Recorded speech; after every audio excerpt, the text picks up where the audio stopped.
બીજું કઈ સ્થાન ભગવાનનું નહીં, હાથ નહીં, મસ્તક નહીં, ભગવાન આપણને શરીરનું નહીં. શરણાગતિમાં કે શરણાગતિ એટલે એનો અર્થ એ થાય કે ચરણ એટલે ગતિ. ગતિ અમારી ગતિ કે અડકતી નથી. પછી આપણી ભક્તિ માર્ગમાં હોય, જ્ઞાન માર્ગમાં હોય, કર્મ માર્ગમાં હોય, પણ આપણી ગતિ એ પ્રભુ ક્યાંય રૂકાવટ ન થઈ જાય. ગતિ કરી તારા ચરણમાં અમને લાગે. ગતિ સ્તોમ, ગતિ સ્તોમ ચરણાવી તો આ પતમસ્કંદ એ ભગવાનનું દક્ષિણ ચરણ અને અધિકાર લીધા આપી છે. પહેલા તો અધિકાર હોવો જોઈએ. અધિકાર વગર તો કાંઈ સાંભળી નહીં. વેદવ્યાસજીએ મંગલાચરણ કર્યું. પ્રથમ શ્લોક શ્રીમદ ભાગવતના પ્રથમ સ્કંદના 3 શ્લોક છે એ આપણે પેલા સમજી લઈએ. સાર હું તમને સમજાવું. પ્રથમ શ્લોકમાં વેદવ્યાસજી મંગલાચરણ જન્માદ્યસ્ય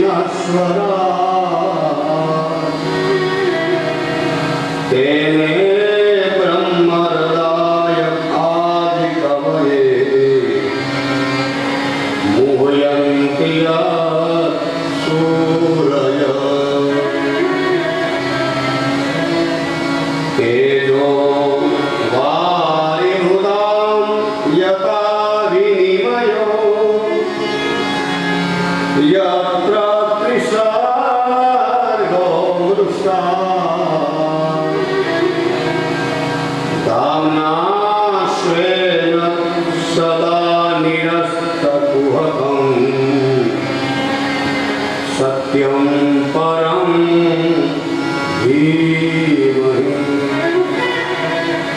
સત્યમ પરમ ધીમહિ.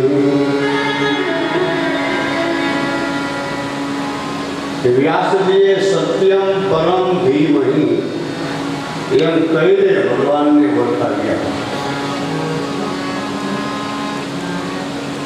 કૃષ્ણમ પરમ ધીમહિ એમ ન કહ્યું. છે તો ભગવાન કૃષ્ણનો જ મહિમા. સત્યમ પરમ ધીમહિ આ શ્રીમદ ભાગવતજીના પ્રથમ સ્કંદનો પહેલો શ્લોક. સત્યમ પરમ ધીમહિ. તો એને એમ ન લાગે કે વ્યાસજીએ પોતાને રૂચતા એવા ભગવાનને અહીંયા વંદના કરે છે, એમ ન લાગવું જોઈએ. એટલે ઘણા એમ થાય કે એને કૃષ્ણ ગંગા લાગે છે. નહીં, વ્યાસજીએ મંગલાચરણ કર્યું છે, ભગવાનની ઓળખાણ આપી છે. સત્યમ પરમ એ કૃષ્ણનું જ નામ છે. જે પરબ્રહ્મ કૃષ્ણથી આ વિશ્વની ઉત્પત્તિ, એનું પાલન અને એનું સહાર, આવિર્ભાવ અને તિરોભાવ પણ થાય છે. તેને બ્રહ્માજીને વેદોનો ઉપદેશ કરેલો છે. તેને બ્રહ્મ હૃદયથી બ્રહ્માજીને જેને ભાગવત કથા પણ સંભળાવી છે, હૃદયથી સંભળાવી છે. બ્રહ્માજી આદિ કવિ છે. બ્રહ્માજી ભગવાનની સ્તુતિ જ્યારે જ્યારે એવા પ્રસંગો આવે છે ભાગવતમાં, રામાયણમાં, ત્યારે બ્રહ્માજી સ્તુતિ કરતા હોય. અને એવા ભગવાનના સ્વરૂપમાં વિદ્વાન પુરુષો પણ મોહ પામે. જેમ જળ અને માટીમાં એકબીજાનો આભાસ થાય છે, આભાસ મિથ્યા દેખાય છે, કેવી રીતે પરબ્રહ્મ પરમાત્મામાં આપણા દેહ, ઇન્દ્રિયો, અંતકરણ આદિ એનો જે આભાસ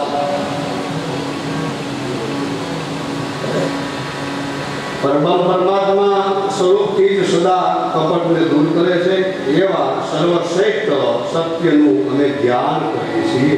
સત્યમ પરમ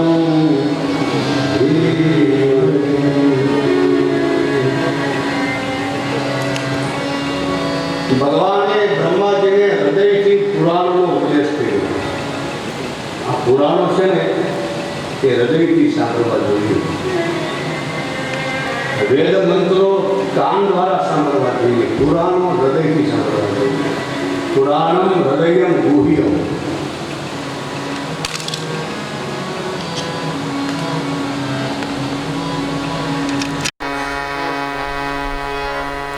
શ્રીમદ ભાગવતનો પહેલો શ્લોક સત્યનું સ્થાપન કરે છે. સત્યમ પરમ ધીમહિ. અમે સત્યનું ધ્યાન ધરીએ છીએ. સત્ય એટલે પરમાત્મા, સત્ય એટલે ભગવાન કૃષ્ણ, સત્ય એટલે નારાયણ. એનું અમે ધ્યાન ધરીએ છીએ. સમગ્ર જગતનું કલ્યાણ કરવું છે ભગવાન વ્યાસ મુનિને, એટલે એને સત્યને વંદના કરી છે. સત્ય વ્યાપક હોય છે. વ્યાપક સત્ય વાસ્તવિક ભૂમિ ઉપર જ્યારે સત્ય આવે છે ત્યારે જીવને આનંદની અનુભૂતિ થાય છે.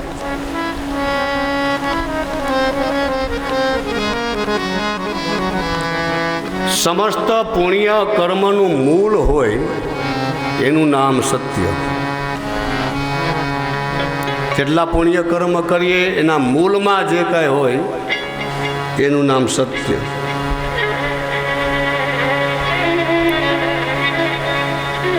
વેદોએ પુરાણોએ મનુ મહારાજે પણ એ જ વાત કરી કે સમસ્ત પુણ્ય કર્મનું મૂળ હોય તો એક સત્ય છે. એટલે ભાગવતમાં પહેલી વંદના સત્યની થઈ. સત્યમ પરમ ધીમહિ. અમે સત્યનું ધ્યાન ધરીએ છીએ. સત્યનું બીજ રોપાયું.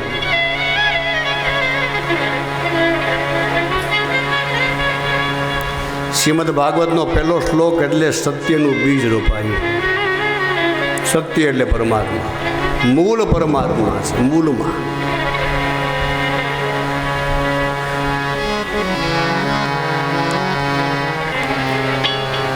સત્યમૂલ સબ સુકૃત સુહાયે. સત્યમૂલ સબ સુકૃત સુહાયે. સત્યમૂલ સબ સુકૃત સુહાયે. સત્યમૂલ સબ સુકૃત સુહાયે. વેદ પુરાણ વિદિત મનુ ગાયે. વેદ પુરાણ વિદિત મન ગાયે. વેદ પુરાણ વિદિત મનુ ગાયે. વેદ પુરાણ વિદિત મન ગાયે. સત્યમૂલ સબ સુકૃત સુહાયે. સત્યમૂલ સબ સુકૃત સુહાય. સબ સુકૃત સુહાય. સબ સુકૃત સુહાય. શ્રીમદ ભાગવતજીમાં પ્રથમ સ્કંદમાં સત્યની વંદના કરી, જેની માયામાં બ્રહ્માજી મોહ પામે એવા ભગવાન સત્યને અમે વંદન કરીએ છીએ. ભાગવતમાં પહેલાં પણ સત્ય છે,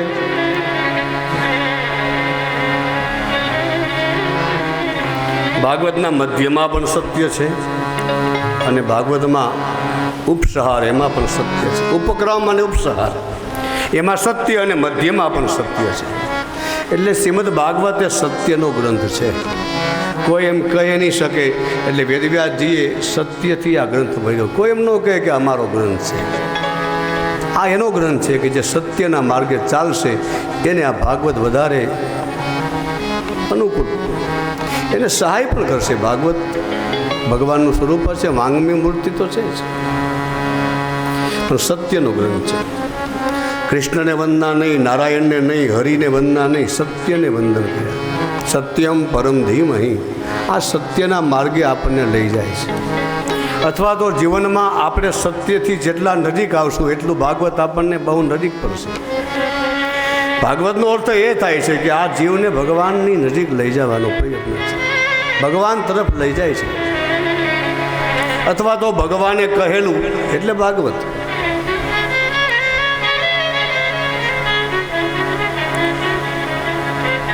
સત્ય સંકલ્પ ઈશ્વરો 11મા સ્કંદમાં શ્લોક છે. ભગવાન કેવા છે? શ્રીમદ ભાગવતમાં લખ્યું છે 11મા સ્કંદની અંદર પહેલા અધ્યાયમાં લખ્યું, એવં વ્યવસિતો રાજન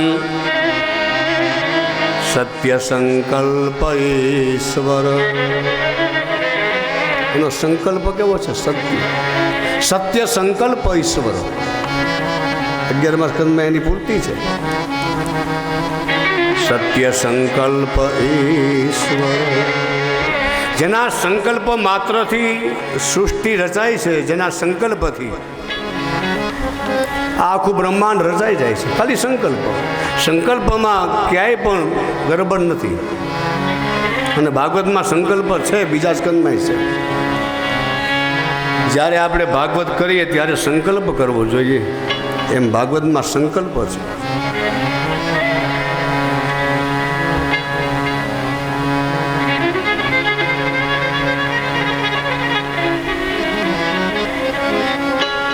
સર્વાત્મન અખિલાધારે ઇતિ સંકલ્પ્ય વર્ણય.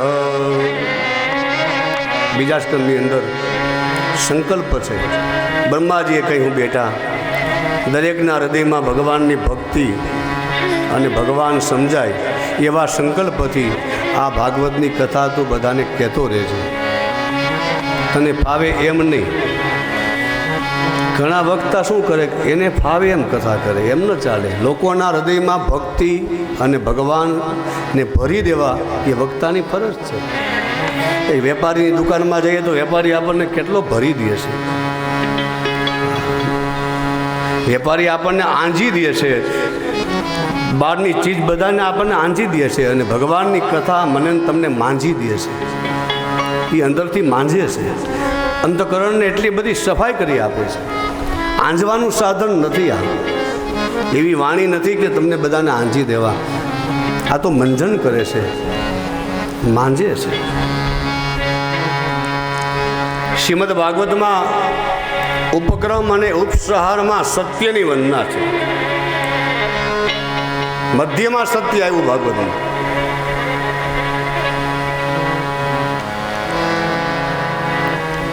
દસમ સ્કંદની અંદર જ્યારે ભગવાનનું પ્રાગટ્ય થવાનું છે ત્યારે જે દેવસ્તુતિ થઈ છે અને એમાં ગર્ભસ્તુતિ, એમાં એક શ્લોક લખ્યો છે ભાગવતમાં. એમાં 9 વાર સત્ય સત્ય સત્ય. એક શ્લોક એવો છે જેમાં 9 વાર સત્ય આવ્યું. શ્રીમદ ભાગવતના 10મા સ્કંદની અંદર આ એક શ્લોક એવો છે. 9 પૂર્ણાંક છે. ભગવાન પૂર્ણ છે.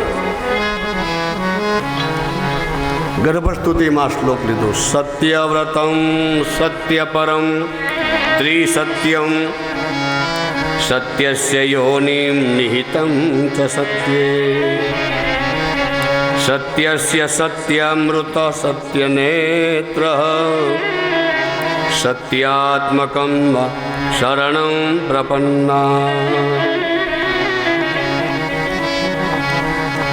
પ્રપન્નતા અને શરણાગતિ બંને છે. આટલું શરણાગતિ પણ અને પ્રપન્નતા પણ છે.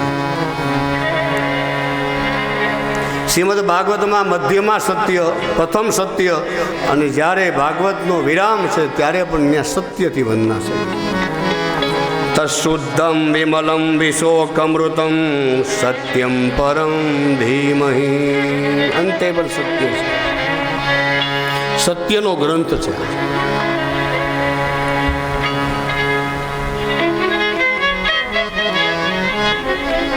સત્ય છે ને સ્થાયી ભાવી બની જવું જોઈએ. સત્ય અહંકારનું રૂપ લઈને ત્યારે ગડબડ થાય. સત્ય ઘણીવાર અહંકારનું રૂપ લઈ લે. મારું સત્ય, હું કોઈ એમ સત્ય નહીં. સત્ય સ્થાયી ભાવ હોવું જોઈએ. સૌથી પ્રથમ ભગવાન નારાયણે આ દિવ્ય ભાગવત ગ્રંથ બ્રહ્માજીને માટે પ્રકાશિત કર્યો. શ્રી હરિએ પોતે જ બ્રહ્માજીના સ્વરૂપે મુનિવર નારદજીને આ ભાગવત કથા સંભળાવી, પ્રેમપૂર્વક આપ્યું. ભગવાને શ્રી નારદજીના સ્વરૂપે કૃષ્ણ દ્વૈપાયન વ્યાસજીને સમર્પિત કર્યો આ ગ્રંથ. ભગવાને વ્યાસજીના સ્વરૂપે યોગીન્દ્ર વર્ય એવા સુખદેવજી મહારાજને સમર્પિત કર્યો આ ગ્રંથ. અને સુખદેવજી મહારાજે રાજર્ષિ વર્ય એવા પરીક્ષિત મહારાજને આ ભગવત કથા શ્રવણ કરાવી. આ શ્રીમદ ભાગવત ભગવાનના રૂપમાં ગવાયું, સ્વયં ભગવાને ગાયેલું, ભગવાનના રૂપ. આવા સ્વરૂપમાં અમે ભગવાનનું ધ્યાન ધરી છે. સત્યનું સત્ય, સત્ય અને સત્ય, આ શ્રીમદ ભાગવતનું ત્રિસત્ય. પ્રથમ સત્ય, મધ્યમાં અને અંતે પણ સત્ય. રામાયણમાં પણ એક ચોપાઈ એવી છે કે જેમાં ત્રિસત્ય આવે છે. ત્રિસત્ય ભગવાન સ્વયં રામ પોતે બોલે છે. કોની સન્મુખ બોલ્યા તો કે મનુ અને શત્રુપા, તમારી અંતરની અભિલાષા હું પૂરી કરીશ. આ મારી પણ છે. પૂરયુગ મેં અભિલાષ તુમારા, અભિલાષ તુમારા, પૂરયુગ મેં અભિલાષ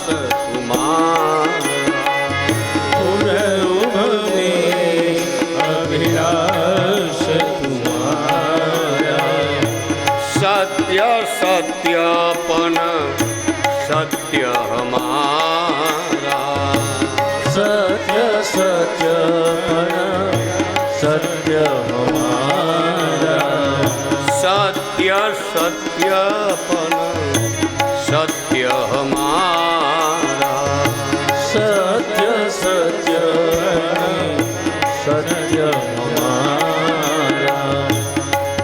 भगवान श्री राम મનુ મહારાજને કહે છે સત્ય સત્ય પણ સત્ય હમારા. અમારી એક પણ હોય છે સત્ય, સત્ય. શ્રીમદ ભાગવતમાં પણ ત્રિસત્ય છે. રામાયણમાં પણ આ ત્રિસત્ય, સત્ય સત્ય પણ સત્ય હમારા.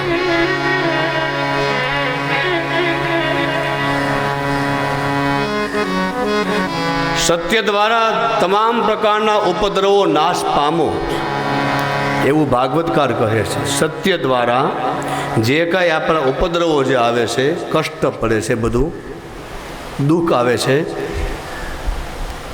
એ તમામ પ્રકારના ઉપદ્રવો સત્ય દ્વારા નાશ પામો એવું નારાયણ કવચ પણ કહે છે. તમે ભાગવતમાં જેમ જેમ તમે પાઠ કરતા જાઓ અને ભાગવત એ તમે ઈષ્ટ માનો કે ભાગવત મારું ઈષ્ટ છે, તો ભાગવતમાં તમને બધું જ મળી જાય છે.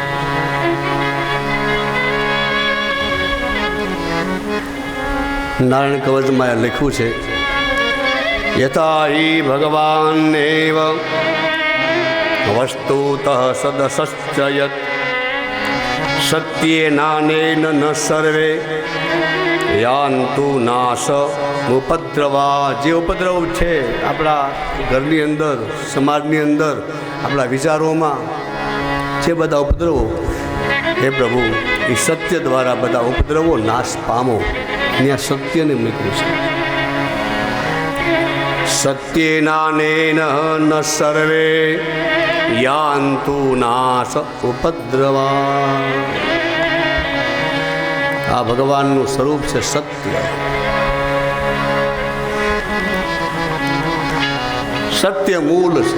મૂલમ હિ વિષ્ણુદેવાનામ યત્ર ધર્મ સનાતન. આ સત્યનું બીજ ભગવાન વેદવ્યાસજી આ ધરતી ઉપર રોપે છે. શ્રીમદ ભાગવતની વંદના થઈ સત્ય દ્વારા. સત્ય એ બીજ છે અને ભાગવતનો બીજો શ્લોક એ ધર્મ છે. સત્ય હોય એટલે ધર્મ પ્રગટે. બીજ વાવ્યું સત્યનું એટલે એમાંથી ધર્મનું વૃક્ષ ઉગે.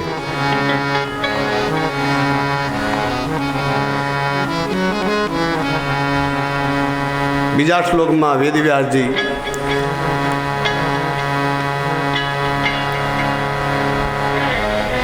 કપટ રહિત નિષ્કામ એવા ધર્મને વંદન કરે છે. ધર્મ પ્રોજિત કૈતવોત્ર પરમો નિર્મત્સરાણામ સતામ વેદ્યમ વાસ્તવમત્ર વસ્તુ શિવદમ તાપત્રયોન્મૂલનમ. શ્રીમદ્ભાગવતે મહામુનિકૃતે કિં વા પરેરીશ્વરઃ સદ્યોરદ્યવરુધ્યતેત્ર કુતિભિઃ શુશ્રૂષુભિસ્તત્ક્ષણાત્. આ પ્રથમ સ્કંદના બીજા શ્લોકમાં ધર્મને વંદના કરી. કૈતવોત્ર પરમો, જેમાં માત્સર્ય દોષ નથી, કપટ રહિત એવા નિષ્કામ ધર્મને એના વ્યાસજી વંદન કરે છે. સત્ય એ મૂળ અને પછી ધર્મ એ વૃક્ષ છે.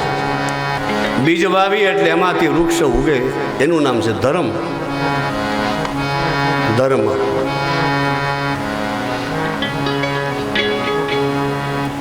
ત્રણેય પ્રકારના ક્લેશ મટાડે ધર્મ. તાપત્રયોન્મૂલનમ, ત્રણેય પ્રકારના તાપને મટાડે. સત્યરૂપી બીજ વાવ્યું હોય અને જો ધર્મ એમાંથી ઉગી નીકળે વૃક્ષ, તો ત્રણેય પ્રકારના તાપ નાશ પામે. ત્રણ પ્રકારના તાપ એટલે તનનો તાપ, મનનો તાપ અને ત્રીજા પ્રકારનો આજે પણ જે ધનનો તાપ, એ ત્રણેય પ્રકારના તાપ છે. તાપત્રયોન્મૂલનમ. તનનો ક્લેશ, શરીરનો ક્લેશ. શરીર જ્યારે વ્યાધિથી ઘેરાઈ જાય ત્યારે તનનો ક્લેશ લાગુ પડે કે બાપા હવે આ શરીરનું કાંઈ ભરોસો નહીં. શરીર ક્લેશ આપે છે. યોગસૂત્રમાં પણ પંચ ક્લેશ લખ્યા છે, 5 પ્રકારના ક્લેશ. હરહું ક્લેશ વિકાર, રામાયણમાં પણ અમારા ક્લેશને હરી લો. ઘણા પ્રકારના ક્લેશ. પણ આ 3 ક્લેશ તો ભાગવતમાં છે જ. એક તો શરીર આપણને ક્લેશ આપે. બીજાની વાત છોડો, આપણને બીજા ક્લેશ આપતા હશે કે નહીં એ તો ખબર નહીં, પણ આજે 21મી સદીમાં આપણું શરીર આપણને ક્લેશ આપતું હતું. કે શરીર એટલું બધું ક્લેશ આપે છે કે હવે પણ એમાં તો કંઈ હાલે નહીં. એટલે આ શરીરનો ક્લેશ ક્યારે ઊભો થયો તો એમ કહ્યું કે જ્યારે આપણે સંયમ ન પાડ્યો, અસંયમી વિના, એટલે શરીરનો ક્લેશ ભોગવવાનો આવ્યો. કોઈ પ્રકારનો સંયમ જ નહીં. શાસ્ત્રોએ જે મર્યાદાઓ જે આખી મર્યાદાઓ તોડી નાખી એટલે શરીરના ક્લેશ લાગુ પડ્યા. શરીર પણ એની મર્યાદા હોય છે. શરીરને ક્યારે જગાડવું, ક્યારે સુવારી દેવું, ક્યારે નવરાવવું, ક્યારે એને ભોજન આપવું, કેટલી વાર ચા આપવો, પેટમાં કઈ વસ્તુ શરીરમાં આપવી, એ બધી એને સંયમ નિયમ હોય છે. બધા આ બધું જાણવું જોઈએ શરીરને માટે. શરીર એ એક વિજ્ઞાન જ છે, એક યંત્ર પણ છે. શરીર સાધન પણ છે. અસંયમ જ્યારે લાગુ પડે ત્યારે તનનો ક્લેશ લાગુ પડે છે. મનનો ક્લેશ લાગુ પડ્યો એનું કારણ અણસમજ આવી કે આપણી કાંઈ સમજણ નથી, એટલે મન આપણું બહુ દુઃખી થયું. અને ત્રીજા પ્રકારનો ધનનો ક્લેશ આવ્યો, એનું કારણ અસંતોષ થયો કે હજી થોડુંક કમાઈ લઈ તો સારું. હા, કમાઈ લઈ તો સારું. કેટલું કમાવું, પણ હવે કેટલું કમાવું છું, કાંઈ હતું જ નહીં અને આટલા સુધી પહોંચ્યા છતાં જો સંતોષ નથી તો સમજવાનું કે ધનનો ક્લેશ લાગુ પડ્યો છે. એ બીમારી લાગુ પડી છે. શ્રીમદ ભાગવતમાં બીજા શ્લોકની અંદર લખ્યું છે તાપત્રયોન્મૂલનમ. 3 પ્રકારનો તાપ લાગે છે, તનનો, મનનો અને ધનનો. એ તાપ જ્યાં સુધી નાશ નહીં થાય ત્યાં સુધી હરિનું ભજન નહીં કરી શકીએ. પહેલાં તો શરીરને તમે વ્યવસ્થિત રાખો તો જ ભજન કરી શકશો. શરીર સાથ નથી આપતું પછી આપણે ભજન શું કરશું? સાધન છે, આ સાધન છે. શરીરની ભાગવતમાં નિંદાઈ પણ કરી છે અને એની શરીરના વખાણ પણ બહુ કર્યા છે. શરીરના પણ શ્રીમદ ભાગવતમાં ગૌકર્ણ મહારાજ એમ જ કહે છે, દેહેર્તિ માંસ રુધિરે ભીમતિ ત્યજત્વમ. આ માંસથી ભરેલો દેહ છે પિતાજી, આમાં બહુ મમતા નહીં રાખો. શરીર નિંદા પણ કરી છે અને શરીર સાધન પણ છે. શરીર સાધન પણ છે. બડે ભાગ માનુષ તનુ પાવા. બડે ભાગ કે મનુષ્ય શરીર મેળવ્યું. દેવતાઓ પણ ઝંખે છે કે એકવાર અમે મનુષ્ય બનીને આવીએ ને તો કંઈક સાધન તો કરી લઈએ. દેવતાઓ પણ ઝંખે છે. ઠાકોરજીની સેવામાં શરીરનો વિનિયોગ કરવો. શરીર આપ્યું છે કેવલ પ્રભુની સેવા માટે. એમાં શરીર ઘસાવવું જોઈએ.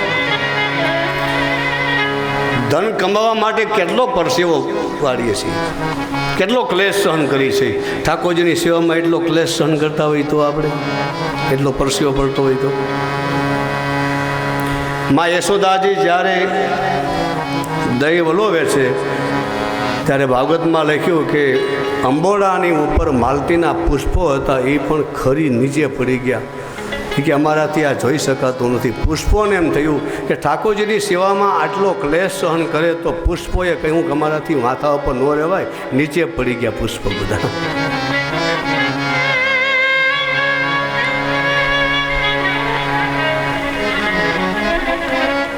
સેવામાં થોડોક પરસીનો વરે એટલા માટે શરીર આપ્યું છે.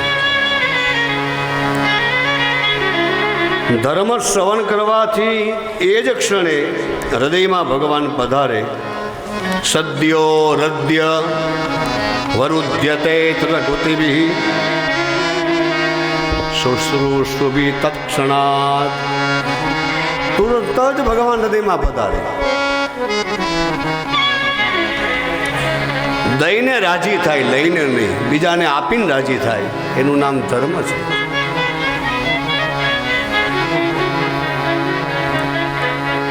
આ ધર્મનું નિરૂપણ કર્યું છે શ્રીમદ ભાગવતમાં. કપટ વગરનો ધર્મ, નિષ્કામ ધર્મ, અહેતુક ધર્મ,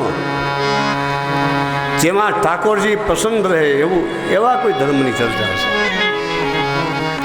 સત્ય પછી ધર્મ અને પછી ફળ. એનું ફળ આવે છે. સત્યનું બીજ રોપીએ એટલે ધર્મ, અને ધર્મનું પછી ફળ વૈરાગ્ય. પેલું બીજ સત્યનું, પછી ધર્મનું, અને ધર્મનું ફળ શું તો કે વૈરાગ્ય. હજી આપણને વૈરાગ્ય ક્યાં જાગ્યો છે? વૈરાગ્યની વાતો ખૂબ કરી આપણી. સુખદેવજી મહારાજને જે વૈરાગ્ય લાગ્યો, વૃષભદેવજી મહારાજનું વૈરાગ્ય જુઓ તમે. હજી આપણને વૈરાગ્ય, હજી આપણે મમત્વમાં છીએ થોડા. હા, ભલે સેવા કરીએ છીએ, એમાં ના નહીં, ઠાકોરજીને સમર્પિત છે. સાચો વૈરાગ્ય હજી ક્યાં છે? સત્યનું બીજ રોપાય છે, પછી ધર્મ, અને ધર્મનું ફળ વૈરાગ્ય. એટલે ત્રીજો શ્લોક છે ને ભાગવતના પ્રથમ સ્કંદનો, એ ફળ વૈરાગ્ય છે. નિગમ કલ્પતરોર ગલિતમ ફલમ સુખમુખાદમૃત દ્રવ સંયુતમ પીબત ભાગવત. પીબત ભાગવત. આ ભાગવત પીવા જેવું છે. મુખ દ્વારા નહીં, કર્ણ દ્વારા. પીબત ભાગવત રસમાલયમ મુહુરહો રસિકા ભુવિ ભાવુકા. આ ધરતી ઉપરનું અમૃત છે. સુખદેવજી મહારાજના મુખમાંથી આ અમૃત, આ ફળ, આ વૈરાગ્ય રૂપી ફળ.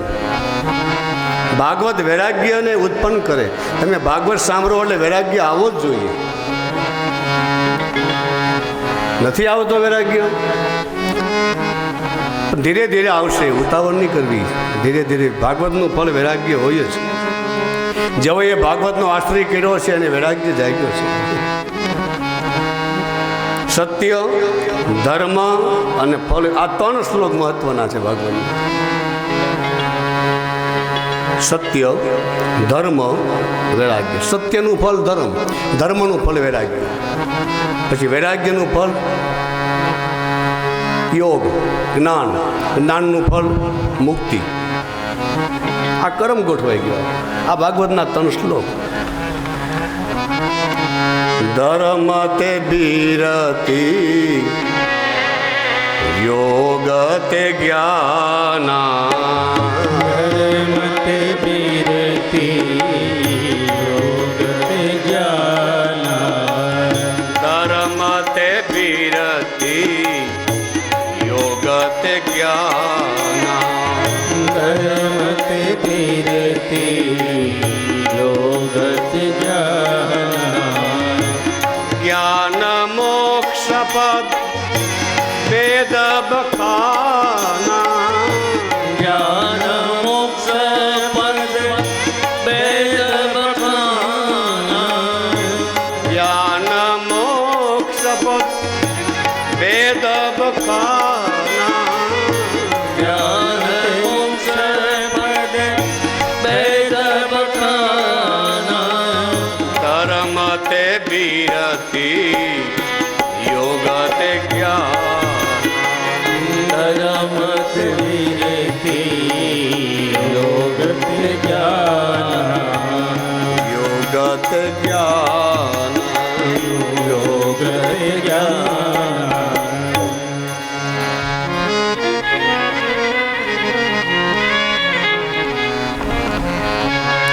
સુખ મુખાદમૃત દ્રવ સંયુતમ. ભગવાન વ્યાસજીએ ભલામણ કરી. શું ભલામણ કરી? કે પીબત ભાગવતમ, આ ભાગવતને પીજો. બહારની વસ્તુ કદાચ કંઈ ન પીવો તો ચાલે, પણ આ ભાગવતને ખાસ પીજો. આ પીવા જેવું છે, માનજો આને. પીબત ભાગવતમ, પીબત ભાગવતમ. આપણને ભાગવતનું પાન ગમતું નથી, આ પીવા જેવું છે. તરસ લાગે ત્યારે ભાગવતનું પાન. સંસારની તૃષ્ણાઓ છે ત્યારે ભાગવતનું પાન એ તૃષ્ણાઓમાંથી મુક્ત કરે છે. વ્યાસજીએ ભલામણ કરી છે. આવી ભલામણ તો કરતા ગયા છે, પણ આપણે પીવું કે નહીં આવી આપણે જવાનું છે. ભલામણ તો ખૂબ કરી છે. અને વ્યાસજીએ કહ્યું કે મેં સાંભળ્યું ને એટલે ભલામણ કરું છું. મારા અનુભવની વાત છે. મેં નારદના મુખેથી પણ સાંભળ્યું. મેં સમાધિમાં પણ કથા સાંભળી.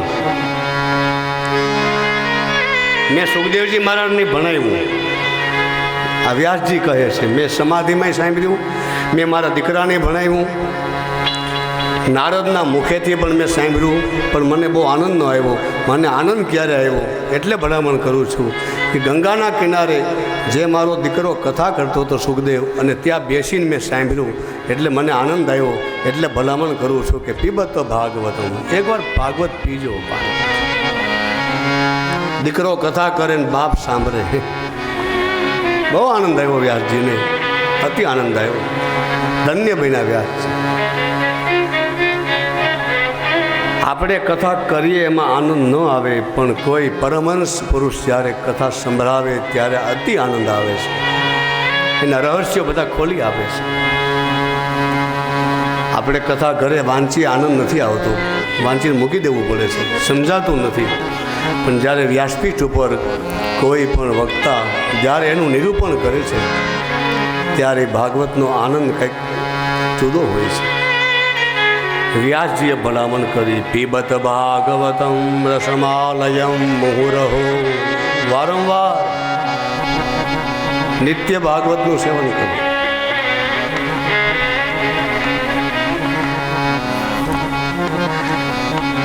એ ભગવાન આત્મજ્ઞાનનો પ્રકાશ કરવા વાળા છે.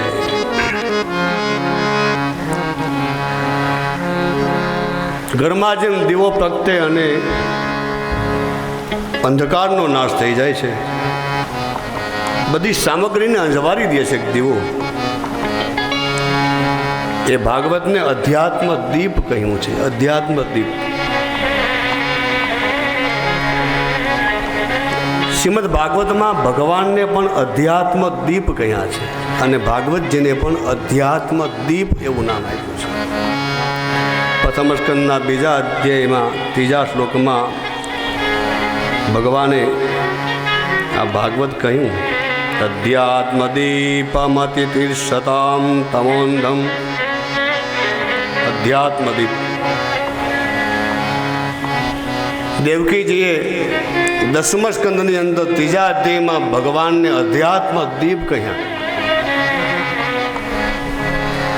દેવકીજી બોલ્યા છે, સત્તા માત્રમ નિર્વિશેષમ નિરીહમ સત્વમ સાક્ષાદ વિષ્ણુર અધ્યાત્મદીપ. અધ્યાત્મદીપ બદલે આત્મજ્ઞાનનો પ્રકાશ કરનાર એ ભગવાન શ્રી કૃષ્ણ. ભાગવતને સમજવાની ચાવી કેવલ ભાગવતમાં છે. ભાગવત સમજવું હોય તો કેવલ ભાગવત જ બસ, પૂર્ણ. આ પૂર્ણ ગ્રંથ છે, પૂર્ણ ગ્રંથ. રામાયણને સમજવું હોય તો એમાં 12 ગ્રંથો છે. એની પત્રિકા લેવી પડે, ગીતાવલી, દોહાવલી, જાનકી મંગલ, આ બધા એના 12 ગ્રંથો છે. એનો આશ્રય લેવો પડે તો રામાયણ સમજી શકાય તુલસીદાસજીની. પણ શ્રીમદ ભાગવતને સમજવું હોય તો ભાગવતની ચાવી કેવલ ભાગવત જ છે. પૂર્ણ ગ્રંથ છે ભાગવત. નેમિષે નિમિક્ષ ક્ષેત્રે ઋષય શૌનકાદય સત્રમ સ્વર્ગાય લોકાય સહસ્ત્ર સમમાસત. વૈષ્ણવ ક્ષેત્ર નૈમિષારણ્ય. શૌનકાદિ મહર્ષિઓએ ભગવાનની પ્રાપ્તિ કરવા માટે, દિવ્ય લોકની પ્રાપ્તિ માટે 1000 વર્ષના દીર્ઘ સત્રને આરંભ્યો. ભગવાનની પ્રાપ્તિ માટે 1000 વર્ષ સુધી ચાલે એવું સત્ર નૈમિષારણ્યમાં આરંભ્યું.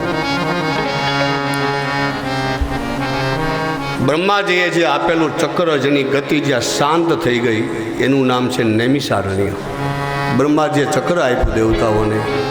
આ ચક્ર જ્યાં શાંત થઈ જાય ત્યાં, એનો અર્થ એ થાય કે મનના બધા આવેગ એ બધા શાંત થઈ જાય, એ નૈમિષારણ્ય. એવી ભૂમિ જ્યાં વિચારોનું સામ્રાજ્ય બધું જ હરવું પડી જાય, મનોમય ગતિ શાંત થઈ જાય.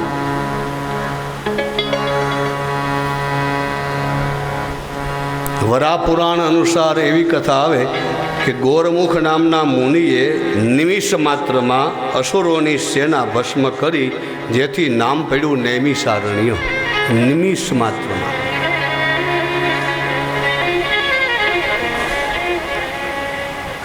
નૈમિષારણ્ય એટલે નવું નવું સુખ ઉપજે, એનું નામ પણ નૈમિષારણ્ય. નવું નવું સુખ. આ નૈમિષારણ્યમાં 1000 વર્ષનો યજ્ઞનો પ્રારંભ થયો. શૌનકજીએ કુલ 6 પ્રશ્નો પૂછ્યા અને બધા પ્રાસંગિક પ્રશ્નો લાગશે તમને. આમાં કોઈ તમને નહીં લાગે કે હજારો વર્ષ પહેલાં પૂછાય છે. પ્રાસંગિક, હાલમાં પણ ઉપયોગ લાગે એવા પ્રશ્નો આપણને સમજાય. શૌનકજીના કુલ 6 પ્રશ્નો. પહેલો પ્રશ્ન પૂછ્યો, સર્વનું કલ્યાણ થાય, સર્વનું કલ્યાણ થાય. એ કથા અમારે સાંભળવી છે. અમારું કલ્યાણ થાય એવું નહીં, અમારા પરિવારનું કલ્યાણ થાય એવું પણ નહીં, સર્વનું કલ્યાણ થાય. અને એ કલ્યાણ કેવી રીતે મહારાજ? કે શાસ્ત્રોએ જે માર્ગ નક્કી કર્યો હોય એ માર્ગે ચાલીને કલ્યાણ થાય. વચ્ચેથી નવા નવા કેળા પાડીને કલ્યાણ નથી કરવું. ઘણા શું કરે કલયુગમાં, નવા કેળા ઊભા કરીને કે આમાં વહી આવો, આમાં કલ્યાણ તમારું થઈ જશે. એમાં હું રાખ કલ્યાણ થાય એમ. નવા નવા કેળા પાડીને કલ્યાણ નથી કરવું મહારાજ. જે શાસ્ત્રોએ જે માર્ગ નક્કી કર્યો હોય, વેદોએ શાસ્ત્રોએ, એ માર્ગે ચાલવું છે મહારાજ. એમાં જ અમારું કલ્યાણ થાય. આ ભાગવતનો પ્રશ્ન છે. કોણ સમજાવે આવું? આમ કોણ કહે કે નહીં એ તો બધા ભાગવતમાં વાત થઈ ગઈ, તો બહુ પુરાણ કાળની હતી. હવે તો નવો માર્ગ નીકળ્યો. નવો માર્ગ ક્યાંથી નીકળે? પણ મૂળ તો આ છે. આ સત્યનું બીજ તો રોપાઈ ગયું છે. એમાં ધર્મ અને કલિયુગનો માર્ગ ખરો. આ કલિયુગમાં લખાયું છે કે નવા નવા બધા પંથો મારા શાસ્ત્રોએ નક્કી કર્યું હોય, જેમાં શાસ્ત્ર સંમત હોય એ માર્ગ અમારે જોઈએ છે. બીજું, કલિયુગના લોકો બધા મંદ છે. મંદ સુમંદ મતયો મંદ ભાગ્યાયુપદ્રુતા. મંદ ભાગ્યવાળા છે. અનેક ઉપદ્રવથી પીડાય છે લોકો. એ લોકો માટે કાંઈ વિધાન હોય તો અમને કથા શ્રવણ કરાવો. મંદ અને આળસુ લોકો, એના માટે મારા શું કરવું? અને હજુ જ્યાં ત્રીજો પ્રશ્ન પૂછવા જાય સૌનકજી, ત્યાં તો આશીર્વાદ આપ્યા સૌનકજીએ.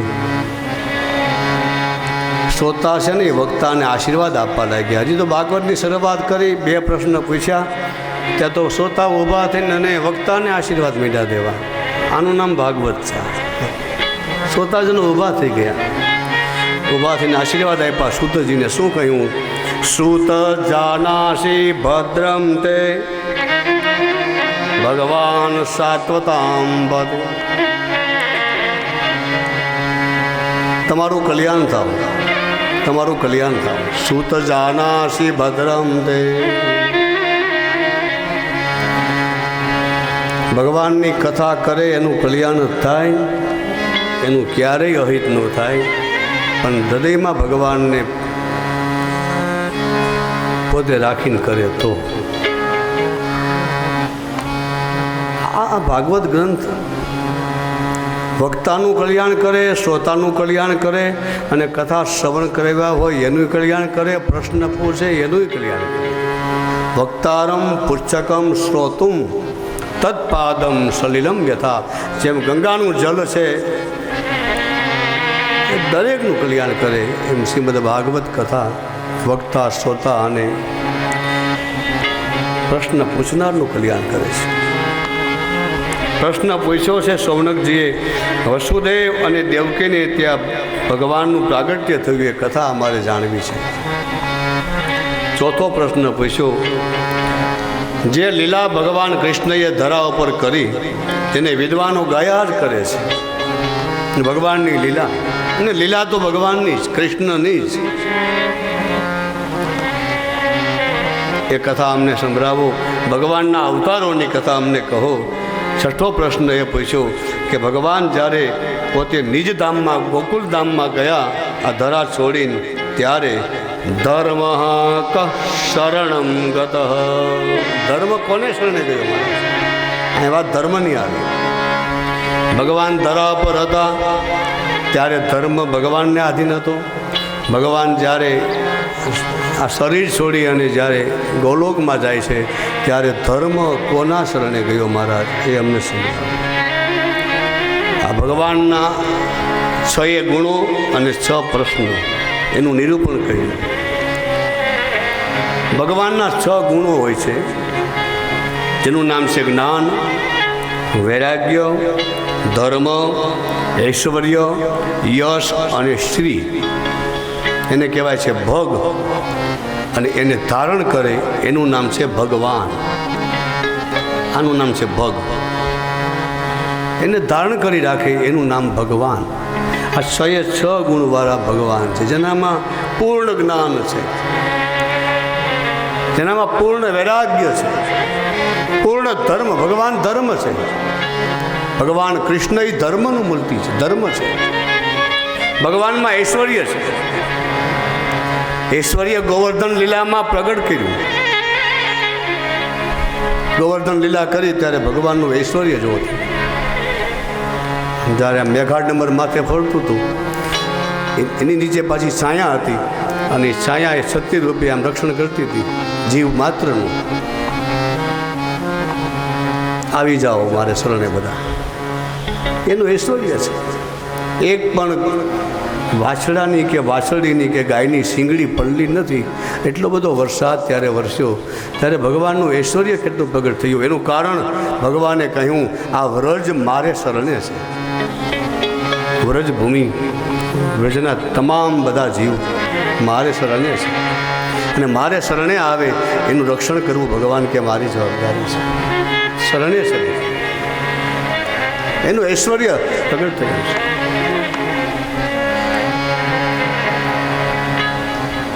વ્રજભૂમિ ભગવાનને બહુ પ્રિય હતી.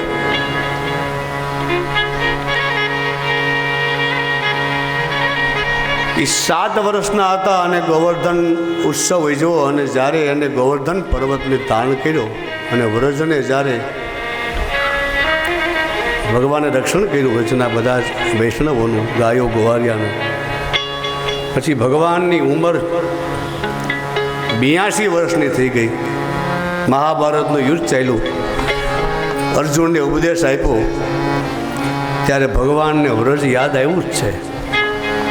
ભગવાન વ્રજને યાદ કરે છે, ત્યારે અર્જુનને સમજાવે છે.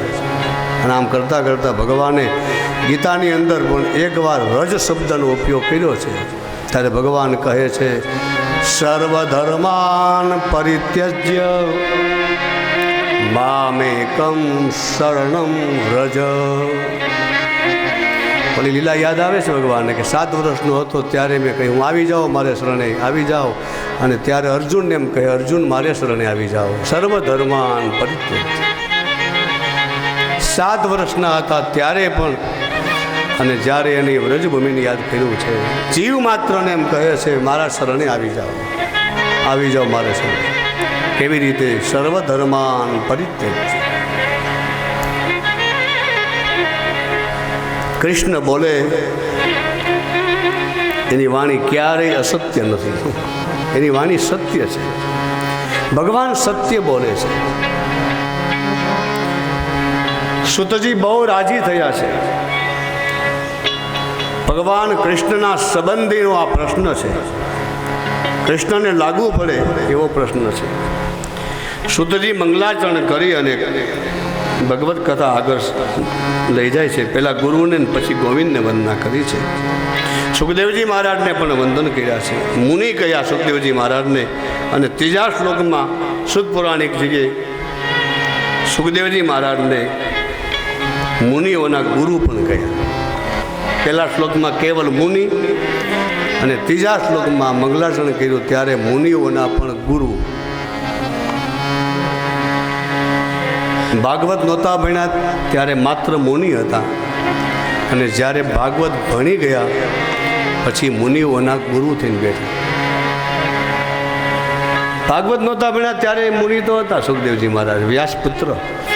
જ્યારે પિતાજીની પાસે ભાગવત ભણ્યા પછી મુનિઓના પણ ગુરુ. તમ વ્યાસ સૂનુમપયામિ ગુરુ મુનિના.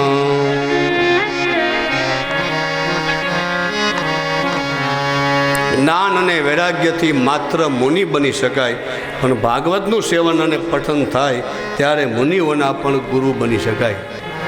આવું આ ભાગવત છે, મુનિઓના પણ ગુરુ બની શકાય છે. સુતજીએ કહ્યું હે મુનિઓ, સર્વનું કલ્યાણ થાય એના માટે પ્રથમ પ્રભુની પ્રસન્નતા.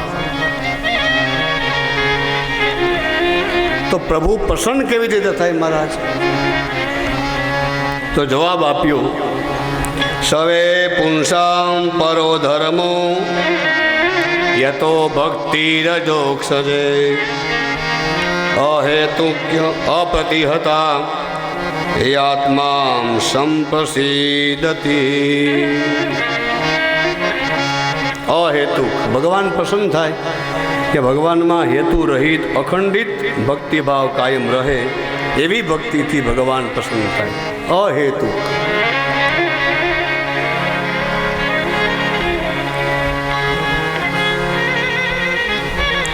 સુતજીએ કહ્યું કથા શ્રવણ કરવાની ઈચ્છા શ્રદ્ધાથી થવી જોઈએ પહેલાં. બીજું ભગવાન વાસુદેવની કથામાં પ્રેમ અને ત્રીજું મહાપુરુષોની સેવા. અને ત્યાર પછી શ્રીમદ ભાગવતની અંદર ભગવત કથા શ્રવણ કરતા કરતા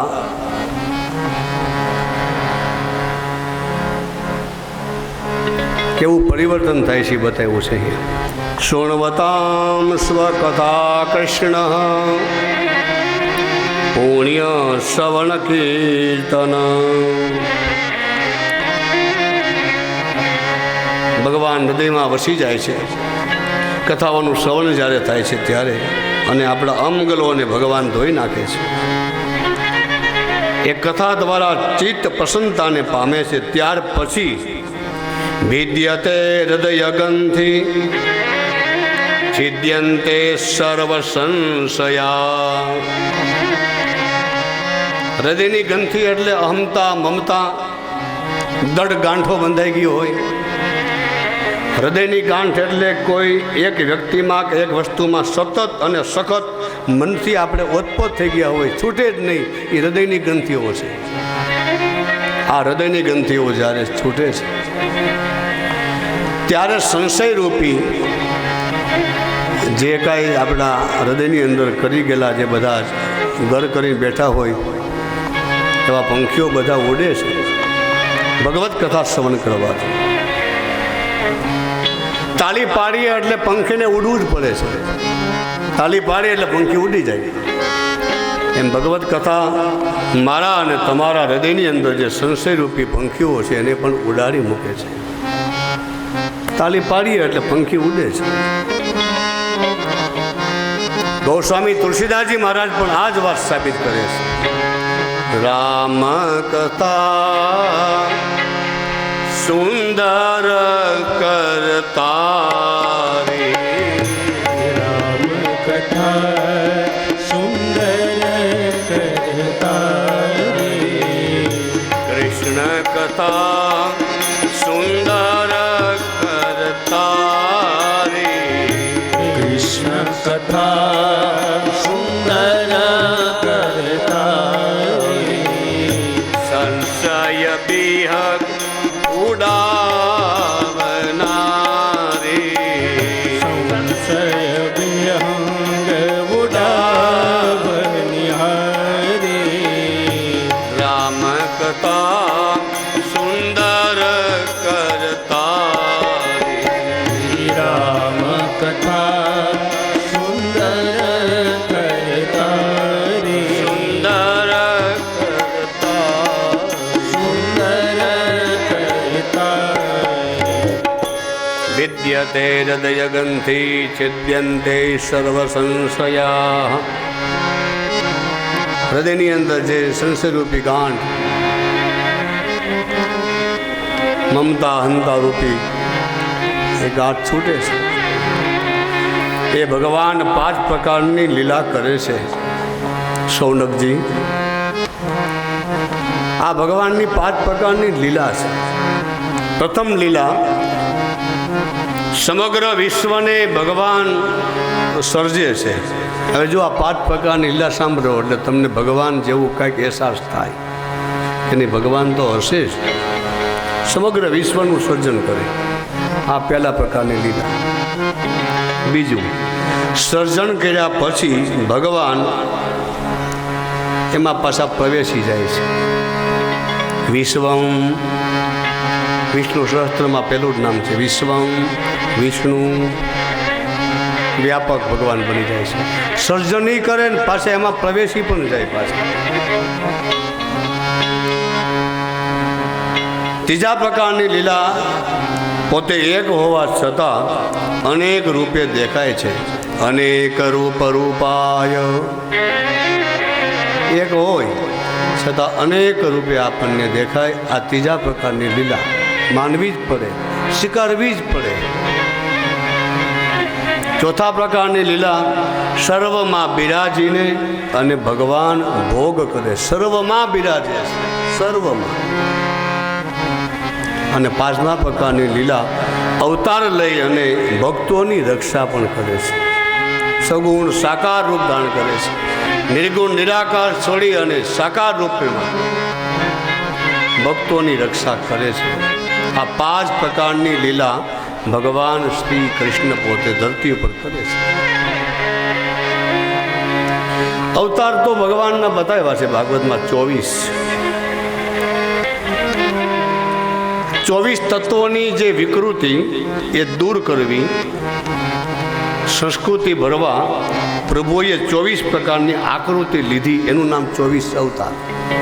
વિકૃતિ દૂર કરવા માટે ભગવાનને વરાહ બનવું પડ્યું, કચ્છપ બનવું પડ્યું, ભગવાનને યજ્ઞ અવતાર લેવો પડ્યો, ભગવાનને નારદ બનવું પડ્યું. આમ 24 અવતાર લેવા, 24 આકૃતિ લીધી. એનું કારણ સમાજમાં વિકૃતિ આવે એટલે આકૃતિ બદલવી જ પડે. કે વરા કેમ બન્યા? વરા બનવું જ પડે. ગંદકી વધી જાય એટલે વરા ન બને બીજું શું બને? ધરતી ઉપર આ સ્વચ્છતા અભિયાન કેટલું ચાલે છે. સ્વાઇન ફૂલ આવી ગયા ત્યાં સુધી આંખો ઉઘડી નહીં, એટલે એને વરા જ બનવું પડે, બીજું છૂટકો જ નહીં. એ વરા અવતાર ધારણ કરી અને ધરતીનું રક્ષણ કરે છે. ધરતી એટલે માનવ સમાજ. સાંભળજો, ધરતી એટલે આ ધરતી તો છે જ, પણ ધરતી ડૂબી ગઈ એવી કથા આવે ત્યારે આ રૂપક આપ્યા છે એવું સમજતા નહીં કે ધરતી આ ડૂબી ગઈ. આમ નહીં. ધરતી એટલે માનવ સમાજ આખો. જ્યારે મહામારી ધરતી ડૂબી ગઈ એટલે માનવ સમાજ ભૌતિકતામાં ડૂબી જાય છે. જેટલી ભૌતિકતા વધે છે અને કરુણા પછી ખલાસ થઈ જાય છે, એટલે એ ભૌતિકતા ભૂખી વાઘણ હોય અને સમાજને ખાઈ જાય એવી રીતે આ મારીને તમારી સામે આજની ભૌતિકતા મને તમને ખાઈ રહી છે. અત્યારે આધ્યાત્મિકતા આપણી જતી રહી. કરુણા તો છે જ નહીં. કરુણાને રહેવા માટે હૃદય અને આંખ હોય છે. આંખમાં હજી ભીનાશ આવતી નથી, હૃદય દ્રવિત થતું નથી. ભૌતિક જગતની પાછળ દોટ મૂકીએ છીએ, હાથમાં કશું જ આવતું નથી. અને જ્યારે એ જગત ભૌતિક દોટ તરફ ગયું છે ત્યારે ભૂખી વાઘણ જેમ ફાડી ખાય એવી રીતે માનવ સમાજને ફાડે. એનું નામ છે માનવ સમાજ. ધરતી ડૂબી ગઈ પછી ભગવાનનો વરા. આ વિકૃતિ આવે ત્યારે જ ભગવાન આકૃતિ લે. આટલું સમજાય જાય ને તો મત્સ્ય અવતાર, વરા અવતાર, કૂર્મ અવતાર, આ બધા અવતારોનું રહસ્ય તમને સમજાય. વિકૃતિ આવે એટલે આવું કરવું જ પડે. પછી ભગવાન ઋષિઓને ત્યાં પણ અવતાર લે છે એવું પણ લખ્યું છે. એવું નહીં કે ઋષિઓને ત્યાં પણ ભગવાન ઋષિ રૂપ ધરો કર્મો. એ ઋષિઓને ત્યાં પુત્ર બનીને આવે છે પાછા. અનેક અવતારો ભગવાનના લખ્યા. ભગવાન શંકરજી બોલ્યા છે કે અનેક અવતારો થયા છે, પણ હું કહી ન શકું કે આટલા જ અવતાર થયા. એવું તો ભગવાન કેવું ન કહી શકું. ઇદમ ઇત્થમ કહી જાય ને સોઈ. ભગવાન શિવને કેવું પીડ્યું પાર્વતીને રામાયણમાં. પણ એક વાત ચોક્કસ છે કે જ્યારે લોકોમાં કરુણા જ્યારે ખૂટે છે, અધર્મ જ્યારે વ્યાપે છે, ત્યારે ભગવાન અનેક પ્રકારના શરીર ધારણ કરે છે. તબ પ્રભુ ધરી વિવિધ શરીરા. તબ પ્રભુ ધરે વિવિધ શરીરા. હરહિ કૃપા નિધિ સજ્જન પીરા. હરયે કૃપાનિધિ સજ્જન પીરા. હરહિ કૃપાનિધિ સજ્જન પીરા. હરયે કૃપાનિધિ સજ્જન પીરા. 6 પ્રકારના અવતારો દેવર્ષિ નારદ અને પ્રહલાદ નામના જનકને શ્રવણ કરાવે છે. 6 પ્રકારના અવતારો પણ ભગવાનના હોય છે. અંશ અવતાર, અંશાંશ અવતાર, આવેશ અવતાર, કલા અવતાર, સ્ફૂર્તિ અવતાર અને પૂર્ણ અવતાર ભગવાનનો હોય છે. બ્રહ્માદિના આદિ અવતારો થાય છે બધા અંશાવતાર કહેવાય છે. મરીચી આદિ ઋષિઓના અવતાર અંશાંશ અવતાર હોય છે. એક અંશ અવતાર, બીજા અંશાંશ અવતાર. પરશુરામનો અવતાર આવેશ અવતાર હોય છે. આવેશ આવે લોખંડમાં જેમ અગ્નિનો આવેશ આવે અને લોખંડ જગી જાય છે, દૂધ મૂક્યું હોય અને નીચે અગ્નિ મૂકી એટલે દૂધમાં ઉભરો આવી જાય છે, એમ આવેશ અવતાર, નૃસિંહ ભગવાનનો અવતાર સ્ફૂર્તિ અવતાર, કુર્મ અવતાર એ ક્રિયા અવતાર છે, કપિલ ભગવાન એ જ્ઞાનનો અવતાર છે, પણ ભગવાન કૃષ્ણનો જે અવતાર થયો એ અવતાર સ્વયં ભગવાન ધરા ઉપર આવ્યા છે, એમાં કોઈ અંસાર છે એવું કંઈ નહીં, સ્વયં એવું ભાગવતમાં લખ્યું. એ તેજાંશ કલાપુંસ કૃષ્ણસ્તુ ભગવાન સ્વયં ઇન્દ્રારી વ્યાકુલમ લોકે મૂઢયંતી યુગે યુગે.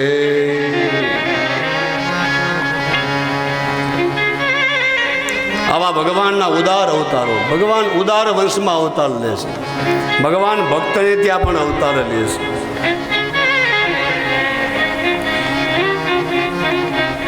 સુતજીનો પ્રશ્ન હતો છેલ્લો કે ધર્મ કોને શરણે ગયો, એનો જવાબ આપ્યો ભગવાન કૃષ્ણ જ્યારે સ્વધામ ગયા, પ્રાચીના પીપળા નીચે ભગવાને જ્યારે મહાપ્રયાણ કર્યું, સ્વદેહે સ્વધામ જાય છે, ત્યારે ભગવાનનો જે ધર્મ છે એ શ્રીમદ ભાગવતની અંદર સમાહિત થયો એવું ભાગવતમાં લખ્યું છે. કૃષ્ણે સ્વધામોપગતે ધર્મ જ્ઞાનાદિભિઃ સહ કલો નષ્ટ દશામેશ પુરાણોર્કો ધુનોદિત. આ સૂર્યનો ઉદય થયો, ભગવાન સ્વધામ ગયા એટલે ભાગવત રૂપી સૂર્યનો ઉદય થયો. ધર્મ એ ભાગવતનું શરણ સ્વીકાર્યું અને ઉદ્ધવજીએ પણ ભગવાનને કહ્યું છે, પ્રભુ આપ સ્વધામ જાઓ પછી આપ કઈ જગ્યા પર બિરાજો, ત્યારે ભગવાને કહ્યું તેનેય વાંગ્મય મૂર્તિ પ્રત્યક્ષામ વર્તતે હરે. હે ઉદ્ધવ, મારું તેજ શ્રીમદ ભાગવતની અંદર પધરાવી દઉં છું. ભગવાનનું તેજ ભાગવતની અંદર ભગવાને પધરાવ્યું અને ઉદ્ધવને કહ્યું છેલ્લે તેનેય વાંગ્મય મૂર્તિ, આ મારી માંગમી વાણી, આ મારી મૂર્તિ છે ભાગવત. પ્રત્યક્ષામ વર્તતે હરે, ચાર પ્રકારે એને ઉપાસો: સેવનાદ, શ્રવણાદ, પાઠાદ, દર્શનાદ પાપનાશિની. કા ભાગવતનું સેવન કરો, સેવનાદ, આ ભાગવતનું સેવન કરવું, ઉદ્ધવજીએ સેવું. શ્રવણાદ, પરીક્ષિત મહારાજે શ્રવણ કર્યું. સેવનાદ, શ્રવણાદ, પાઠાદ, સુખદેવજી મહારાજે પાઠ કર્યો. દર્શનાદ, પચેતાઓ, ગોપીજનો, ભાગવતના બધા ભક્તોએ માત્ર દર્શન કર્યા અને ભાગવતને એની કૃપા મેળવી. આ ચાર પ્રકારથી ભાગવત આપણા જીવનમાં આવે: સેવનાદ, શ્રવણાદ, પાઠાદ અને દર્શનાદ. આ ભાગવતનું દર્શન પણ આપણા જીવનની અંદર આપણને કદકત્ય બનાવે છે. માત્ર દર્શન. સવારમાં ભાગવતને પ્રણામ કરીએ. શ્રીમદ ભાગવત ભગવાન આ સામાન્ય ગ્રંથ નથી, આ બહુ ભારે ગ્રંથ છે. 17 પુરાણો, 4 વેદો, 6 શાસ્ત્રો, એની તુલાવિધિ થઈ અને એક તાજવું હતું. એમાં એક બાજુ ભાગવતજી જ્યારે પધરાયું ત્યારે ભાગવતનું વજન બહુ વધ્યો, બહુ વજનવાળું છે. 4 વેદો, પુરાણો, શાસ્ત્રોનો સાર. શ્રીમદ ભાગવતમ પુરાણ તિલક. આ પુરાણ છે, પુરાણનું પણ તિલક છે.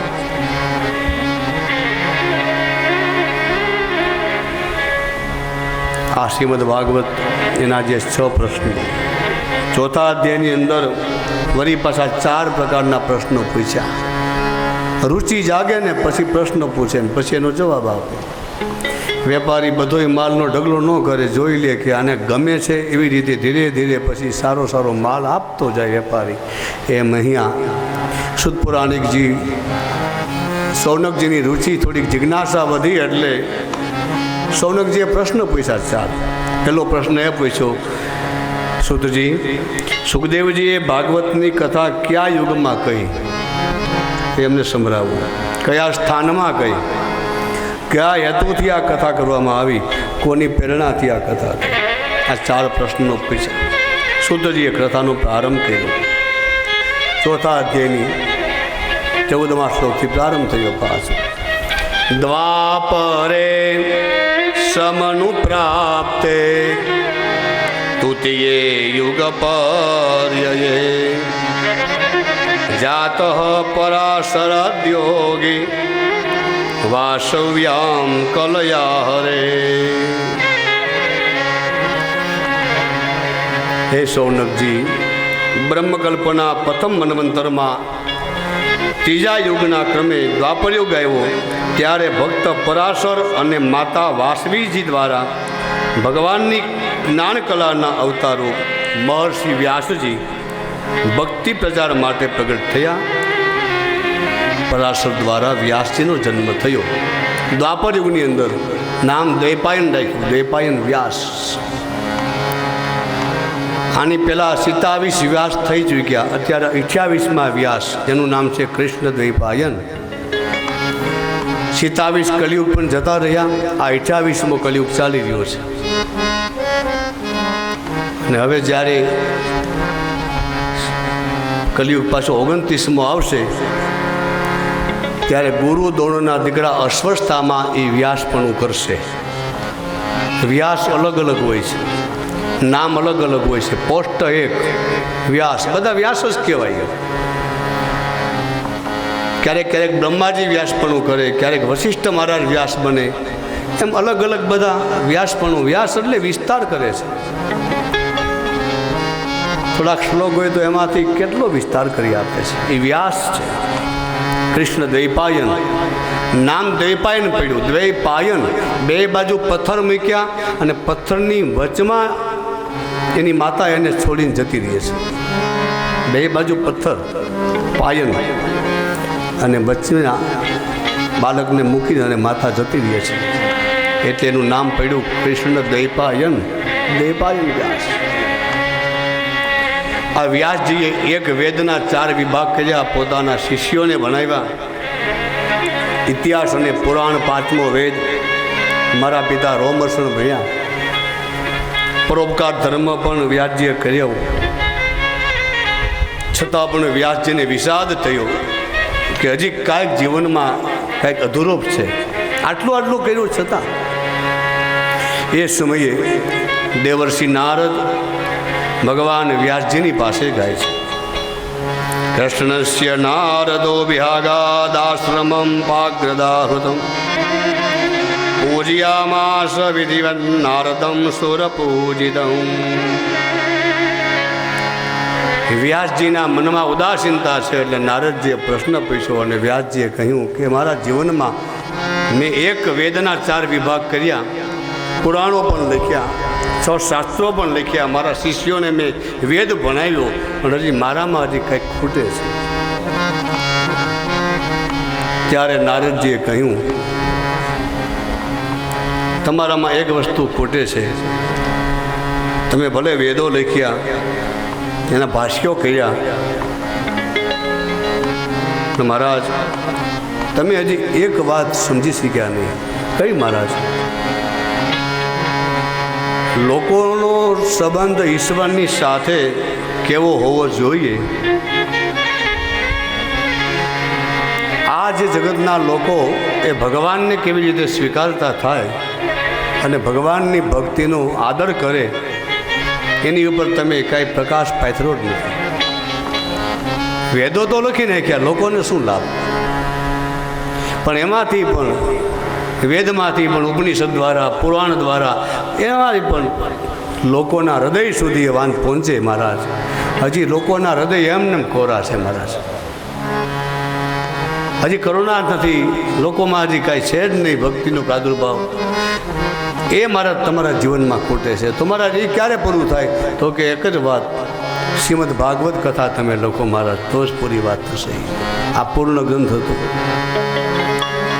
નારદજીએ વેદવ્યાસજીને શ્રીમદ ભાગવત કથાનો ઉપદેશ આપ્યો. લોકોના હૃદય સુધી પહોંચવું હોય, નારદજીએ કહ્યું ને, તસ્મિસ્ત્વામ સ્થાપયિષ્યામિ ગેહે ગેહે જને જને.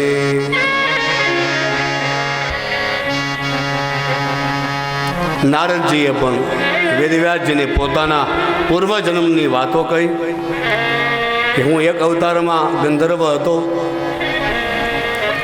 અહમ પુરા ભવમ કચ્ચિત ગંધર્વ ઉપબર્હણ. મારી સુંદરતા, મધુરતા, સુકુમારતા અપૂર્વ હતી મહારાજ. દેવતાઓએ જ્ઞાન સત્રમાં અમને બોલાવ્યા,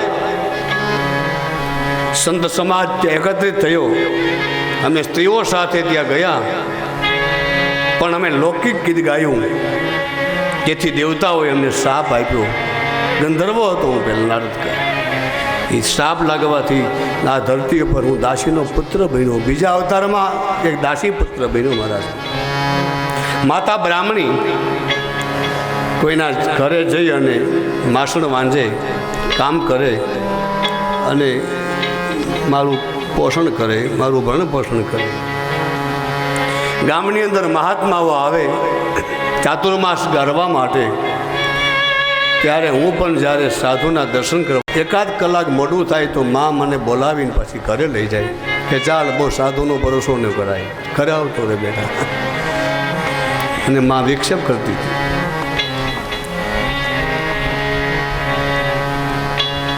ધીરે ધીરે ધીરે હું મોટો થયો. પછી ગામની અંદર સંતો આવે પણ મારી જિજ્ઞાસા વધે. મારી મા મને થોડોક એમાં અવરોધ કરે છે, રોકી રાખે છે.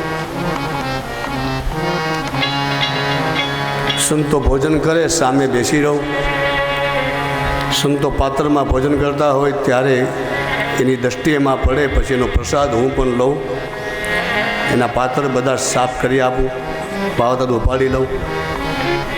આહાર શુદ્ધિ પણ જાળવી રાખું.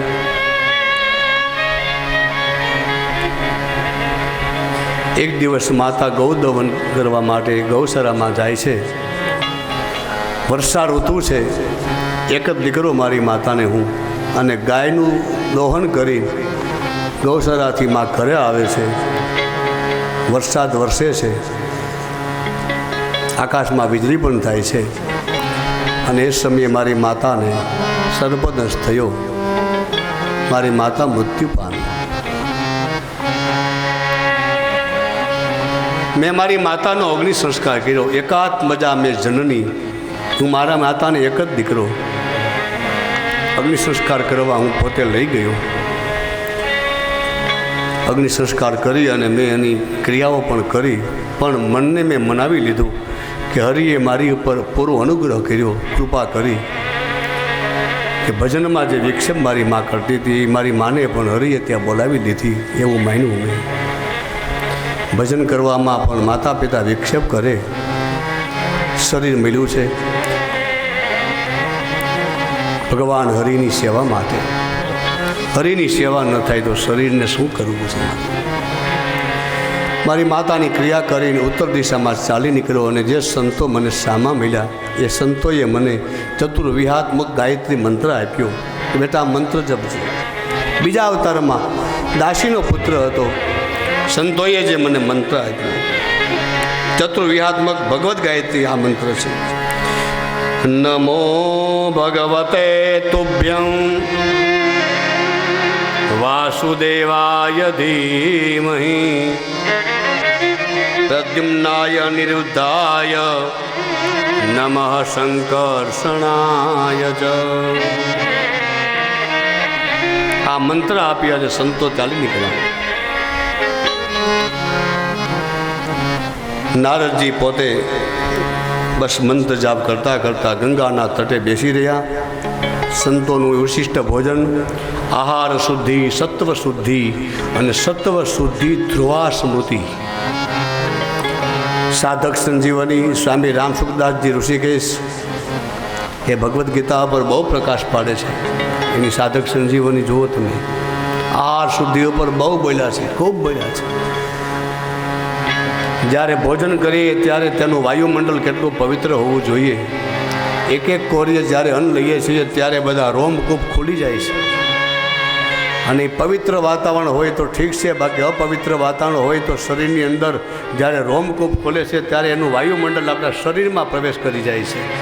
એટલે ભોજન લેતી વખતે આહાર શુદ્ધિ, સત્વ શુદ્ધિ ધ્રુવા સ્મૃતિ એ પર બહુ પ્રકાશ પાડ્યો છે. નારદજીની ધ્રુવા સ્મૃતિ પ્રાપ્ત થઈ. ગંધર્વ હતો, યાદ આવ્યું, દાસીનો પુત્ર, અને હવે એ ગાયત્રી મંત્ર જપ કરતા કરતા બધા હૃદયના દોષ દૂર થઈ ગયા. અને અંત સમય આવ્યો ત્યારે નારદજીએ ભગવાનના શરીરમાં પ્રવેશ કર્યો. પ્રલય થયો ત્યારે ભગવાનના શરીરમાં પ્રવેશ કર્યો. બીજી વખત ભગવાન નારાયણના નાભિ કમલમાંથી બ્રહ્માજી થયા અને સૃષ્ટિ રચવાની શરૂઆત કરતા નારદજીએ કહ્યું કે મારો આ ત્રીજો અવતાર થયો અને બ્રહ્માજીના ખોરામાંથી મારું પ્રાગટ્ય થયું. હું બ્રહ્માનો પુત્ર છું. ઉત્સંગાત નારદો જગને, એવું લખ્યું છે. ઉત્સંગ એટલે ખોરો. બ્રહ્માના ખોરામાંથી મારું પ્રાગટ્ય થયું. બ્રહ્માજીએ જે 10 પુત્રની ઉત્પત્તિ કરી, આંખમાંથી અત્રી, મનમાંથી જે મરીચી, એમાં જે નારદ એ ઉત્સંગાત ખોરામાંથી પ્રગટ થયા છે. પ્રભુએ મને સ્વરબ્રહ્મ વિભૂષિત વીણા આપી છે. ભગવદ્ ગુણગાન માટે મારી ક્યાંય પણ ગતિ અટકે નહીં અને મારો ત્રીજો અવતાર થયો. મારી રતિ પ્રભુમાં થાય અને દર્શન હરિના થાય. આવી રીતે હું આ ધરતી ઉપર ભગવાન કૃષ્ણની, ભગવાન હરિની ગાથા ગાયા જ કરું છું. મારી ગતિ ક્યાંય પણ અટકતી નથી. શ્રીમન નારાયણ નારાયણ નારાયણ,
બદ્રી નારાયણ નારાયણ નારાયણ, સ્વામી નારાયણ નારાયણ નારાયણ,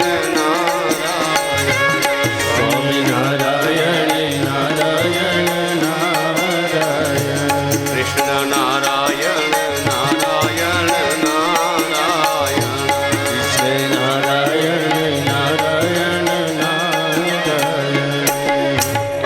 નારદજી વ્યાસ મુનિને કહે કે મારો આ ત્રીજો અવતાર થયો. ગંધર્વ મીઠો, બ્રાહ્મણીની ઘરે અવતાર અને હવે બ્રહ્માનો એક પુત્ર બન્યો.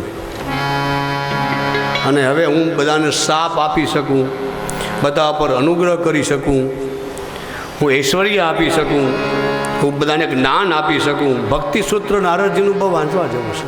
84 સૂત્રો છે એમાં ભક્તિ સૂત્ર. નારદ એટલે કોઈ સામાન્ય નહીં, દેવર્ષિણામ છે નારદ. દેવર્ષિઓમાં નારદ હું છું, ભગવાન પોતે બોલ્યા છે. દેવર્ષિણામ છે નારદ. નારદજી ભક્તિ દઈ શકે છે, નારદજી જ્ઞાન આપી શકે, નારદ કૃપા કરી શકે, નારદ અનુગ્રહ કરી શકે, નારદ શાપ આપી શકે. આટલું બધું સામર્થ્ય ક્યાંથી આવ્યું નારદ પાસે? કેવલ ભગવાન હરિના ગુણગાન ગાતા ગાતા એટલું સામર્થ્ય મળ્યું એને. કેવલ નામ જપ કર્યો, કોઈ બીજી એની પાસે વિદ્યા નહીં, કાંઈ પણ છે નહીં, કેવલ હરિગુણ ગાયા મેં. તો વ્યાસજીને કહ્યું તમે હરિના ગુણ ગાઓ, શ્રીમદ ભાગવત કથા કરો, એમાં હરિના ગુણ ગાઓ, કૃષ્ણ કથા કરો. તમે નારદજીએ પોતાના 3 અવતારોની કથા કર્યા બાદ 7મા અધ્યાયથી 11 અધ્યાય સુધી 5 અધ્યાયની અંદર સ્તુતિઓના અધ્યાય છે. હવે વેદવ્યાસજી કથા અહીંયા શરૂ કરે છે, એમાં સ્તુતિઓ આવે છે. શ્રીમદ ભાગવતના પ્રથમ સ્કંદના 7મા અધ્યાયથી 11 અધ્યાય સુધી સ્તુતિપરક અધ્યાય. 7મા અધ્યાયમાં અર્જુનની સ્તુતિ, 8મા અધ્યાયમાં ઉત્તરાજીની સ્તુતિ, કુંતાજીની પણ સ્તુતિ એમાં. 9મા અધ્યાયમાં ભીષ્મ દાદાએ ભગવાનની સ્તુતિ કરી. 10મા અધ્યાયમાં કૌરવનગરની નારીઓની સ્તુતિ કરી. અને 11મા અધ્યાયમાં ભગવાન હસ્તિનાપુર છોડી દ્વારકા ગયા ત્યારે દ્વારકાવાસીએ ભગવાનની સ્તુતિ કરી. આ 5 અધ્યાય સ્તુતિઓનો છે. અને ભગવાન કૃષ્ણને સ્તુતિ બહુ ગમે છે. સ્તુતિ પ્રિયો માધવ.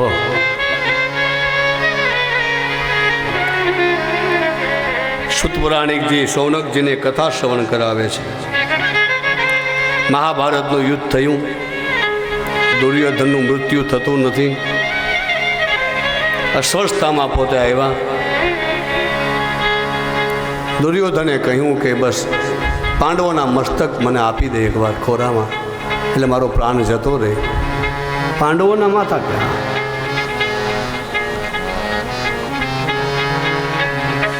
દુર્યોધનનું પ્રિય કરવા માટે અસ્વસ્થતામાં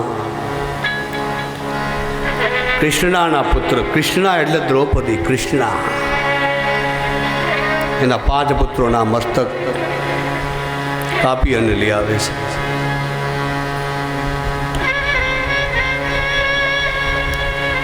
ત્યારે દુર્યોધન કહે કે મને ભીમનું માથું આપો. અસ્વસ્થતામાં એ જ્યાં માથું આપ્યું ત્યાં કપાસનું જે રૂ હોય ને, કપાસનું એવું એવું કોમલ. અસ્વસ્થતામાં આ માથું તો ભીમનું નથી.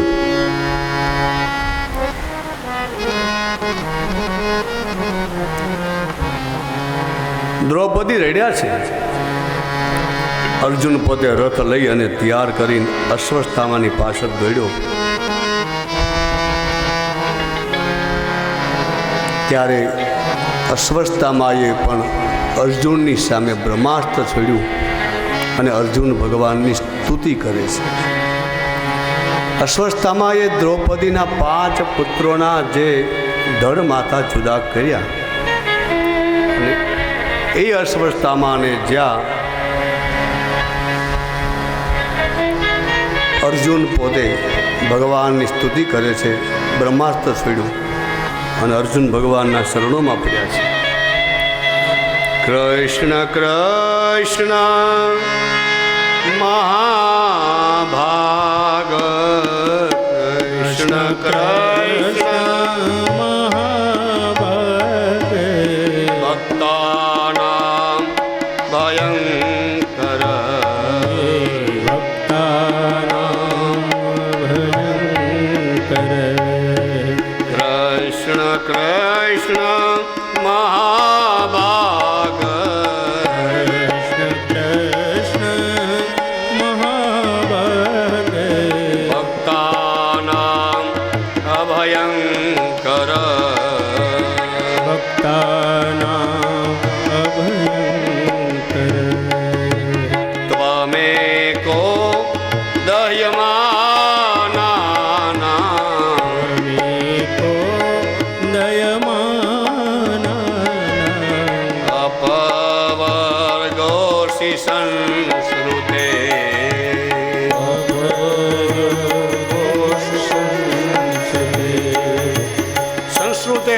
તાપમાંથી છોડાવો, સંસારના તાપમાંથી. અહીંયા અર્જુન ભગવાનની સ્તુતિ કરે છે, કૃષ્ણ કૃષ્ણ. એક એક શબ્દની 2 વાર આવૃત્તિ આવે. એ ક્યારે આવે? એક ભય હોય ત્યારે અને ભાવ હોય ત્યારે. અર્જુન ભયમાં મુકાયા છે. ભય આવે ત્યારે એક એક શબ્દને આપણે 2 વાર જોડીને બોલતા હોય છે. હે કૃષ્ણ, હે કૃષ્ણ. પ્રેમ અને આદરમાં અને ભયમાં એક શબ્દ અનેક વાર બોલાતો હોય છે. હે પ્રભુ, આ કેવું તેજ આવે છે, અમારા પાંડવોનો વિનાશ કરનાર છે. ભગવાને કહ્યું, દ્રોણપુત્ર અશ્વત્થામાએ બ્રહ્માસ્ત્ર કર્યું. તમારી પાસે બ્રહ્માસ્ત્ર છે, એને શાંત કરો તમે. અર્જુને બંને બાણનો ઉપસાર કર્યો. અશ્વત્થામાને બાંધી લીધો અને એ અર્જુન અશ્વત્થામાને જ્યાં મારવા જાય છે, ત્યારે જેનામાં દયા છે, જેનામાં કરુણા છે, એવા દ્રૌપદીજીએ અર્જુનને કહ્યું, એને મારશો નહીં, એને મારશો નહીં. બ્રાહ્મણનો દીકરો છે, આપણા ગુરુ દ્રોણનો પુત્ર છે.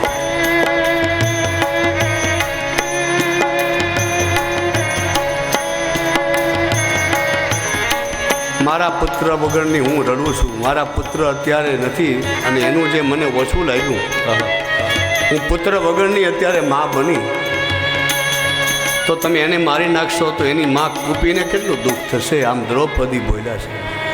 આ મહાભારતની માતા દ્રૌપદી, સુભદ્રા, ઉત્તરા અને કુંતાજી મહાભારતની માતાઓ છે, જેના હૃદયમાં કરુણા છે. દ્રૌપદીએ કહ્યું છે, મુચ્યતામ મુચ્યતામ એષ બ્રાહ્મણો નિતરામ ગુરુ. મુચ્યતામ મુચ્યતામ, છોડી મૂકો, છોડી મૂકો. બ્રાહ્મણ છે એનો કે વધ ન થઈ જાય.